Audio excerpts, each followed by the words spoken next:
Hello বন্ধুরা, কীভাবে আপনারা আপনাদের নর্মাল পিকচারগুলো এভাবে কাশফুল বাগানে নিয়ে আসতে পারবেন এআই এর মাধ্যমে, চলুন আমরা এটা শিখে নেব। তো এরকম কাশফুল এআই পিকচার তৈরির জন্য আপনাকে যেতে হবে গুগল ক্রোম ব্রাউজারে এবং এখানে গিয়ে ক্রোম ক্লিক করবেন। তারপর এখানে সার্চ করবেন HANETECH.com hitnetic.com লিখে গুগলে সার্চ করবেন। তারপর উপরে দেখবেন যে একটা সার্চ আইকন আছে, এখানে ক্লিক করার পর এখানে লিখবেন কাশফুল KASHFUL লিখে সার্চ করবেন। তারপর এখানে দেখবেন যে কাশফুলের একটা পিকচার সহ একটি পোস্ট এখানে বের হয়ে আসছে, এখানে ক্লিক করবেন। তো এখানে ক্লিক করার পর এই পোস্টের নিচে যাবেন, ধীরে ধীরে যাওয়ার পর এখানে দেখবেন যে এখানে কপি দিস প্রম্পট একটা অপশন আছে। এখানে এই লেখাগুলো আমরা কপি করে নেব সিম্পলি। এটা কপি করার পর এখানে ফরওয়ার্ড রিডিং এআই এখানে ক্লিক করব।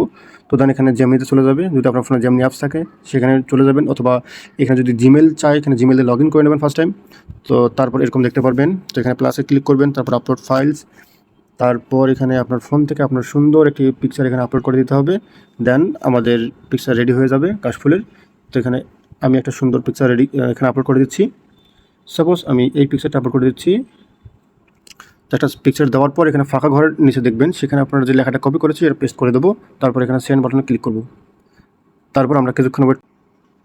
তো বন্ধুরা দেখুন, আমাদের কিন্তু কাশফুলের পিকচার একদম রেডি, ঝকঝকে পিকচার তৈরি হয়ে গেছে। এটা নর্মাল পিকচার এবং কাশফুলের এডিটিং পিকচার। তো এটা আমরা এখন ডাউনলোড করে নেব এবং এরকম এআই ভিডিও এডিটিং টিপস পেতে অবশ্যই আমাদের চ্যানেলটি সাবস্ক্রাইব করবেন এবং আমাদের সঙ্গে থাকবেন। Thank you.